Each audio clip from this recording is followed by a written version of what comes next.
आज हम लोग भागवत गीता के बहुत ही महत्वपूर्ण श्लोक की चर्चा करेंगे। इसमें भगवान बता रहे हैं कि किसको मोक्ष प्राप्त होता है, यानी कि क्या क्या गुण हमारे अंदर डेवलप हो जाएगा तो हमको मोक्ष प्राप्त हो जाएगा। तो ये भागवत गीता के 5वें अध्याय का 25 नंबर श्लोक है। श्लोक इस प्रकार है, जिनके सब पाप नष्ट हो गए हैं, जिनके सब संशय ज्ञान के द्वारा निवृत्त हो गए हैं, जो संपूर्ण प्राणियों के हित में रत है और जिनका जीता हुआ मन निश्चल भाव से परमात्मा में स्थित है, वे ब्रह्मवेत्ता पुरुष शांत ब्रह्म को प्राप्त होते हैं। तो पहला बताया कि जिनके सब पाप नष्ट हो गए हैं। तो भगवान के अनुसार जो है मोक्ष आपको तभी मिलेगा जब आप जो है सारे पाप कर्म करना छोड़ देंगे। सब पाप नष्ट हो गए, इसका मतलब ये है कि उसके अकाउंट में कोई पाप नहीं है। पुण्य की बात तो छोड़ दीजिए कि एक भी गलती वो नहीं कर रहा है। और पाप को जानना बहुत आवश्यक है कि लोक और शास्त्र के विरुद्ध जो भी आचरण है वो सब पाप के कैटेगरी में आता है। जिस पाप को शास्त्रों में मना किया गया है और जिस पाप को समाज में मना किया गया, समाज मतलब कि समाज ने जो नियम कानून बनाए गए हैं, जो आईपीसी में बताया गया कि ये क्राइम है या ये कार्य करने से आपको जेल की सज़ा हो सकती है, वो पाप है। तो वो पाप नहीं करने हैं, बिल्कुल उसको जो है पाप का स्वरूप से ही आपको त्याग करना पड़ेगा। यहाँ तक कि पाप का मन में ख्याल भी नहीं आना चाहिए, तब जा कर के पूरा उसका चित्त जो शुद्ध होता है और मोक्ष प्राप्त करने का अधिकारी होता है, जैसा भगवान जो गीता में बता रहे हैं।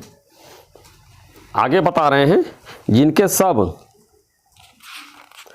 संशय ज्ञान के द्वारा निवृत्त हो गए हैं, यानी कि जितना उनके अंदर कन्फ्यूजन है, संशय है या संकल्प विकल्प है या जितनी दुविधाएं हैं मन में, सारा कन्फ्यूजन समाप्त हो गया है। जब हम ज्ञान में आते हैं तो अज्ञान से आते हैं और पूरा हमारे मन पर जो है माया का पूरा रंग चढ़ा रहता है। और जब ज्ञान आकर के सुनते हैं तो संसार की बातें और ज्ञान की बातें जब मिक्स होती हैं तो मन में हमारे बहुत तरह तरह की दुविधाएं उत्पन्न होती हैं और हमारा मन कन्फ्यूजन में आ जाता है कि संसार के लोग सही हैं, संसार की बातें सही है कि सत्संग की बातें सही है, गुरु की बातें सही है, क्या हमको करना चाहिए, सत्य के मार्ग में चलना चाहिए कि संसार ही ठीक है। काफ़ी मन दुविधा में पड़ा रहता है। फिर बाद में अब हमारा बताते हैं कि दीवार जिधर झुकी रहती है वो उधर ही गिरती है। अगर हमारा लगाव संसार के प्रति है तो हमारा मन संसार में चला जाता है। हमारा मन ईश्वर के प्रति है, अध्यात्म के प्रति है, तो हमारा मन जो है अध्यात्म में लग जाता है। तो हमारे सारे संशय निवृत्त हो जाते हैं और एक हम परमात्मा को, आत्मा को सत्य जान करके और उसमें लग जाते हैं। मन में बिल्कुल उसका एक प्रकार कह सकते हैं कि मन उसका शांत हो गया, स्थिर हो गया है, चंचलता मन की समाप्त हो गई है। आगे बता रहे हैं, जो संपूर्ण प्राणियों के हित में रत है। अब यहाँ एक कितनी बड़ी महत्वपूर्ण बात भगवान बता रहे हैं कि संपूर्ण प्राणियों के हित में रत है। ऐसा नहीं कि अपने लिए, अपने पत्नी के लिए, अपने 2 बच्चों के लिए, अपने मित्रों के लिए, अपने रिश्तेदारों के हित में हम लगे हुए हैं कि मैं इनके लिए काम आ रहा हूँ, ये मेरे लिए काम आ रहे हैं। ऐसा नहीं है।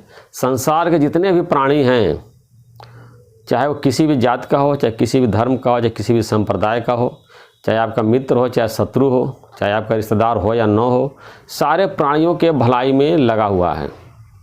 जैसे कि जन कल्याण की उसके अंदर भावना है, लोकहित की भावना है और सबके हित के लिए, सबके भलाई के लिए कार्य कर रहा है। वसुधैव कुटुम्बकम जैसे वेदांत शास्त्रों में आया है कि पूरा विश्व हमारा परिवार है, ऐसा जान करके वो सबके भलाई में लगा हुआ है। जब हम सबके भलाई में लगे रहते हैं यही कर्मयोग है और हमारे पाप और पुण्य जो है दोनों नष्ट हो जाते हैं और मोक्ष प्राप्त करने के अधिकारी हो जाते हैं। रामचरितमानस में आया है, मैं और मोर तोरते माया ये बस कीनी जीव निकाया, ये मैं हूँ, ये मेरा है, ये तुम, ये तुम्हारा है, यही माया है। और यही माया सारे संसार को अपने बस में कर रखा है और सब लोग इसी के लिए दौड़ रहे हैं, अपना बढ़ाने के लिए कि मैं आगे निकल जाऊं, वो पीछे रह जाए। लेकिन ज्ञानी जो है सबके हित की, सबके भलाई के लिए बात करता है, सामूहिक हित की बात करता है। आगे बताया कि जिनका जीतता हुआ मन निश्चल भाव से परमात्मा में स्थित है, और भगवान बता रहे कि उसने अपने मन को जीत लिया है और मन इधर उधर भटक नहीं रहा, मन को अपने जीत लिया है, बस में कर लिया है, और उसका मन जो है परमात्मा के स्वरूप में स्थित है। गुरु ग्रंथ साहब में मन की 3 अवस्थाएं बताई गई हैं। मन अंधला, गंदला, नीच, पापी बताया गया है। फिर दूसरी अवस्था मन ही ते मन मानिया, और तीसरी अवस्था मन तू ज्योति स्वरूप है, अपना रूप पहचान, हरजी तेरे नाल है, गुरुमति रंगमान। यानी कि पहले तो मन बहुत गंदा मैला कुचैला होता है, फिर जब सत्संग में आते हैं, गुरु के पास आते हैं, तो गुरु की बात को सुन करके अपने मन को क्लीन करते हैं। मन की बात जो है गुरु की बात मान करके मन मानता है, और फिर वही मन ज्योति स्वरूप हो जाता है। यहाँ भगवान गीता में बता रहे हैं कि मन निश्चल भाव से परमात्मा स्थित है। यानी कि मोक्ष उसी की होती है जिसका मन अपने स्वरूप में स्थित है, परमात्मा स्थित है, यानी कि आत्मा में स्थित है। आत्मा ही परमात्मा है। अगर मन आपका आत्मा में है तो आप मोक्ष के अधिकारी है। मन आपका शरीर में है तो आप बंधन में हैं, माया में हैं। मन शरीर ही माया है। मन अगर शरीर में है तो आप माया में हैं, आप भटक रहे हो। मन जब आत्मा में आ जाता है, स्थित हो जाता है, तो मोक्ष के अधिकारी हो जाता है।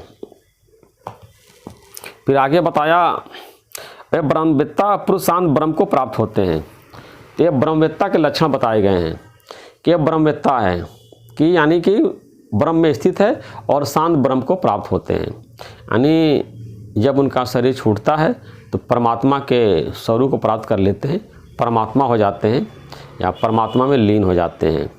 इतनी सारी बातें भगवान ने बताई है कि जो कोई भी मोक्ष प्राप्त करना चाहता है, परमात्मा के स्वरूप को प्राप्त करना चाहता है, परमात्मा का साक्षात्कार करना चाहता है, परमात्मा का अनुभव करना चाहता है, निर्वाण प्राप्त करना चाहता है, उसको अपने अंदर ये सारी गुण धारण करना पड़ेगा।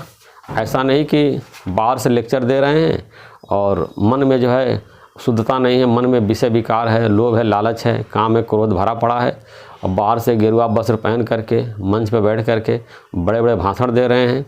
अब मन में जो है हमारे मलिनता है, चित्त हमारा शुद्ध नहीं है, अपना आश्रम बढ़ाने में लगे हैं, अपना धन बढ़ाने में लगे हैं, शिष्य बढ़ाने में लगे हैं, और यहाँ कोई बिजनेस बढ़ाने में लगा हुआ है तो अपना आश्रम बढ़ाने में लगे, वहाँ धन दौलत इकट्ठा कर रहे हैं, तो मोक्ष नहीं प्राप्त कर सकते हैं।